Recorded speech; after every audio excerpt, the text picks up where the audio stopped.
आपके मनुस्मृति के अनुसार बेटियां अगर घर से बाहर पढ़ने जाती श्रापित हो जाती। उस श्राप से मुक्त करने पे आपकी बेटियां जो आज आईआईएम और आईआईटी में पढ़ रही है, वो एक दलित बेटी ज्योतिबाई फूले की देन है। और आप बता रहे हैं कि इस देश में नेतृत्व नहीं मिलना चाहिए शूद्रों को। क्या आपको जो आज शिक्षा का अधिकार मिला, बोलने की आजादी मिली कहां से? वो मिली संविधान से। और वो देने वाला कौन था बिंद्रा जी? आपकी जाति के लोग थे? नहीं, वो एक शूद्र जाति से थे। आप कहते हैं कि नेतृत्व नहीं देना चाहिए, तो फिर बताइए चंद्रगुप्त मौर्य कौन थे? रविदास कौन थे? आपने क्या पैदा किया? आपने आइंस्टीन पैदा किया, आपने गैलीलियो पैदा किया, आपने फैराडे पैदा किया, आपने आर्किमिडीज पैदा किया। आपने कितने आविष्कार किए, कितने कवि आपके लोग, कितने शूद्र राजाओं को आप जानते हैं जिनके नेतृत्व में देश ने आजादी की भी लड़ाई लड़ी। और आप लोग तो जमींदार लोग थे भाई। जब देश गुलाम हुआ, आप लोग नेतृत्व करता थे। जब अंग्रेज हमारे सोने की चिड़िया भारत को लूट के ले गई। अगर है आप में हिम्मत तो हमसे ऑन टेबल टॉक कीजिए बिंद्रा जी। आप जिस शूद्र समाज की बात कर रहे हैं, उस शूद्र समाज का बलिदान, उस शूद्र समाज का सामाजिक इतिहास आपके समाज से अगर आगे ना हुआ तो हम राजनीति करना छोड़ देंगे। हमने सिर्फ तलवारें नहीं चलाई, हमने शिक्षा बांटा इस देश में, संविधान दिया आप जैसे लोगों को। मोटिवेशनल अरे भाई मोटिवेशनल सुनिए, ये मोटिवेट आरएसएस जैसे भगवा चड्डीधारियों को करता होगा। हम लोग ऐसे ऐसे मोटिवेशनल स्पीकर को नहीं मानते। मोटिवेशनल स्पीकर सुनना होगा तो हमारे देश में बड़े बड़े बाबा साहब के संविधान को क्यों ना पढ़ लें भाई। हम क्यों बाबा साहब के संविधान को नहीं पढ़े? उससे बड़ा इस देश में कोई मोटिवेशनल स्पीकर हुआ क्या? हम कबीर बुद्ध को क्यों नहीं पढ़ेंगे? बिजनेसमैन और मोटिवेशनल स्पीकर या फिर कह लें लीडर डॉक्टर विवेक बिंद्रा ने शूद्रों के खिलाफ एक विवादित बयान दिया। उन्होंने कहा है कि शूद्रों को कभी श्रेष्ठ नहीं बनानी चाहिए और ना उनको श्रेष्ठ मानना चाहिए। हमारे साथ इस वक्त बात करने के लिए मनीष यादव हैं, पटना यूनिवर्सिटी के पूर्व छात्र नेता अध्यक्ष भी रह चुके हैं। कैसे देख रहे हैं इसको आप, जिस तरह से शूद्रों के खिलाफ बयान दिए विवेक बिंद्रा?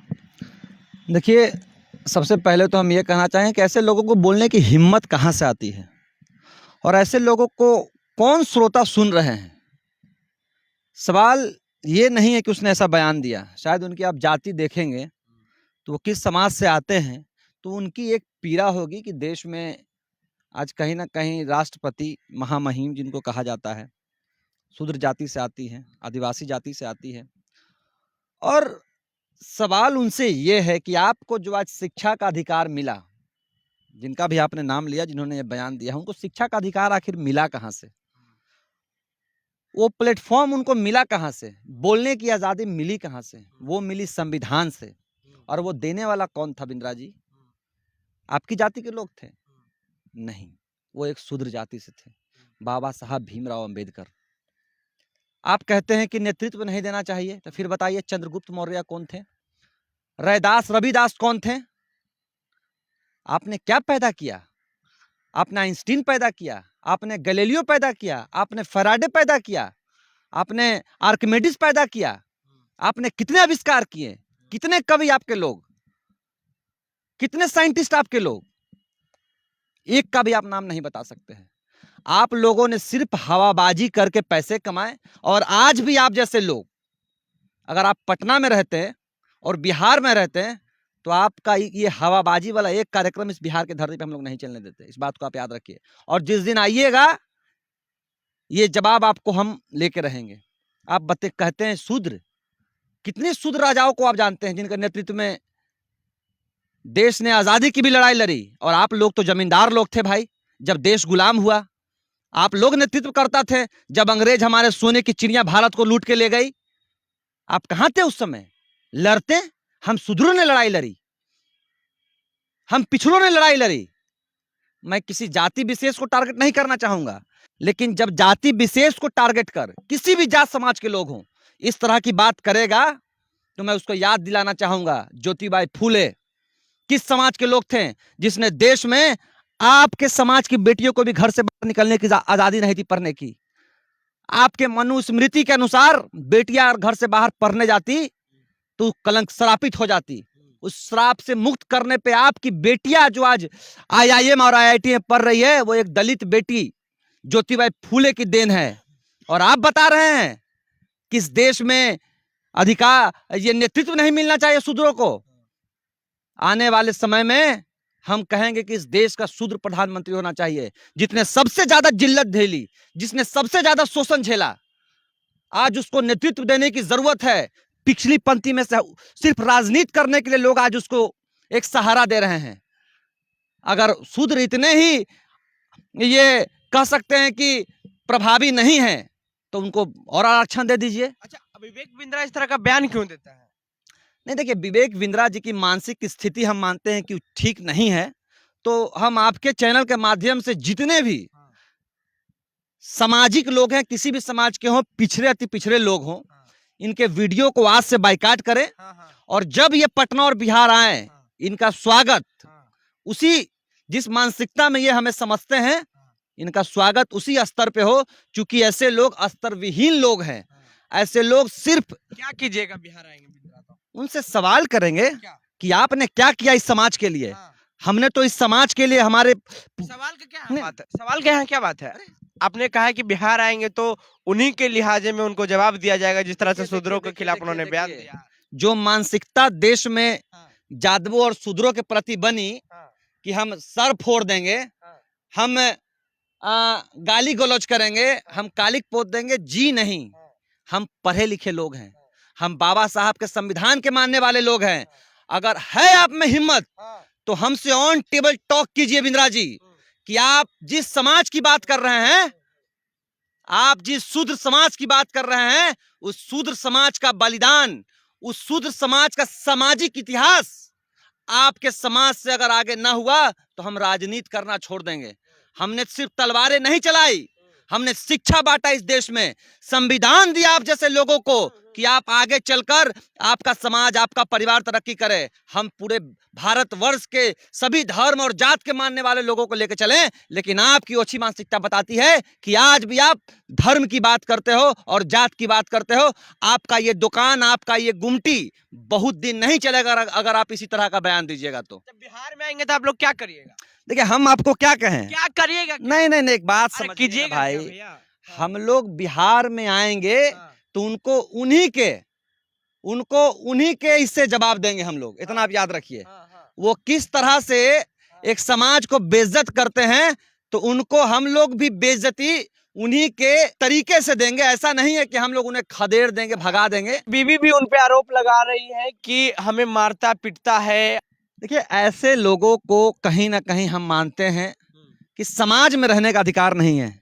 जो नारी सम्मान की बात ना करे, जो गरीब मजदूरी करने वाले छात्र जब उसके पास जाते हैं तो उसके साथ ठगी करे, फर्जीवाड़ा करे, ऐसे लोगों को समाज में रहने का अधिकार नहीं है। तुरंत हम सरकार से मांग करते हैं कि इसकी गिरफ्तारी हो, इस पे जांच बैठाई जाए। और इस पे कई ऐसे छात्रों के गंभीर आरोप हैं, इस पे कई शोषण के आरोप हैं। गरीब छात्रों के साथ साथ और भी कई आरोप इस पे लगातार आते रहे। इस पे मानसिक प्रताड़ना के साथ साथ कई तरह के इसके चीजों पे जब लोग सक्सेसफुल नहीं हो तो आत्महत्या तक लोगों ने कर लिया है। तो ऐसे लोगों को समाज में रहने का अधिकार नहीं है। ऐसे लोग, मैं तमाम युवा पीढ़ियों से अपील करना चाहूंगा कि देश के जिस कोने में ऐसे लोग मिले, ऐसे लोगों पे कालिक पोतने का काम कीजिए, ऐसे लोगों को खदेड़ने का काम कीजिए, वरना ऐसे लोग हम लोगों को समाज के बीच में हमारे सामाजिक और धार्मिक जो स्थिति है देश की, उसको खराब करने में ये लोग महत्वपूर्ण योगदान आरएसएस और भाजपा की तरफ से निभा रहे हैं। अच्छा, इनकी मानसिकता क्या है? किस मानसिकता से? मैंने आपको तो कहा कि ये देश को तोड़ने में लगा हुआ है। जिस तरह से अंग्रेजों ने, मेरी बात या फिर शूद्रों को नीच दिखाना। अरे जिस तरह से, मैं आपको बता दूं, फूट डालो और राजनीति करो की जो भावना अंग्रेजों ने लाई थी, उसी भावना पे तो आरएसएस काम कर रहा है। और ये आरएसएस का चेला है। ये जो बयान दिया है भाई, जिसकी आप बात कर रहे हैं, मैं नाम ऐसे लोगों, घिनौने लोगों के नाम नहीं अपने मुंह से लेना चाहता हूं। मोटिवेशनल, अरे भाई मोटिवेशनल सुनिए, ये मोटिवेट आरएसएस जैसे भगवा चड्डीधारियों को करता होगा। हम लोग ऐसे ऐसे मोटिवेशनल स्पीकर को नहीं मानते। मोटिवेशनल स्पीकर सुनना होगा तो हमारे देश में बड़े बड़े बाबा साहब के संविधान को क्यों ना पढ़ लें भाई। हम क्यों बाबा साहब के संविधान को नहीं पढ़े? उससे बड़ा इस देश में कोई मोटिवेशनल स्पीकर हुआ क्या? हम कबीर बुद्ध को क्यों नहीं पढ़ेंगे? हम उनको पढ़ेंगे। ऐसे ऐसे भगवाधारियों और चड्डीधारी लोगों को हम लोग कभी सम्मान नहीं दिए हैं। ये लोग ठगी का गुमटी चला रहे हैं, फर्जीवाड़ा कर रहे हैं। बिल्कुल, ये कहां से है भाई? शूद्रों के खिलाफ बोलने की गलत बोल रहे हैं। शूद्रों के खिलाफ बोलने की ताकत कहां से आई? पे एनएसए के तहत देशद्रोह का मुकदमा दर्ज होना चाहिए, जिन्होंने बाबा साहब को गाली देने का काम किया, जिन्होंने संविधान पे सवाल उठाने का काम किया, जिन्होंने देश में महिला शिक्षा में क्रांति लाने के लिए ज्योतिबाई फूले को गाली देने का काम किया। तमाम हम बुद्धिजीवी लोगों से, सामाजिक लोगों से, जो भी संविधान को मानने वाले लोग हैं, उनसे अपील करना चाहेंगे कि इसकी जितनी सभाएं हो वहां जाइए और ऐसे लोगों को जूता का माला पहनाने का काम कीजिए। जब तक इस बयान पे आदमी माफी नहीं मांग लेता है, तब तक इसका विरोध इसी तरह से करते रहिए। अच्छा, बिहार आएंगे तो रोक लगाएंगे आप लोग इनको? बिल्कुल, रोक लगा देंगे? बिल्कुल। हम सरकार से अपील करते हैं कि ऐसे लोग समाज के लिए, क्षेत्र, स्टेट के लिए, देश के लिए खतरा है। ऐसे लोगों को जल्द से जल्द जेल भेजने का काम। विवेक बिंद्रा बिहार में बैंड है। विवेक बिंद्रा पूरे देश में इस वीडियो के बाद बैंड हो जाएगा। आप देख लीजिएगा, जितने भी लोग, मैं कह तो रहा हूं कि जितने समाजवादी लोग हैं, बहुजन लोग हैं, संविधान को मानने वाले लोग हैं, शूद्र लोग हैं, उन तमाम लोग आज से इसके चैनल को अनसब्सक्राइब करेंगे और उसके बाद इसकी औकात इसको पता चलेगी, जब देश का 80% बैकवर्ड और बहुजन आबादी जब इसके खिलाफ खड़ा होगा, तो इसको शूद्र और संविधान की ताकत पता चलेगी। चलिए, तो देखिए, साफ कर रहे हैं और शूद्र समाज से ये मांग भी कर रहे हैं कि इस तरह के मानसिकता वाले लोगों को बायकॉट करें और इनकी जो चैनल है उसको अनसब्सक्राइब करें, और ये जो सभा करते हैं वहां जाएं और जूता का माला पहनाए। और बड़ी बात तो इन्होंने यह कह दी कि बिहार में विवेक बिंद्रा जैसे लोगों को आना प्रतिबंध है। बहरहाल अपनी प्रतिक्रिया नीचे कमेंट बॉक्स में दें। फेसबुक पे देखने वीडियो को शेयर कर लें, यूट्यूब पे देखने हमारे चैनल को सब्सक्राइब कर लें। धन्यवाद।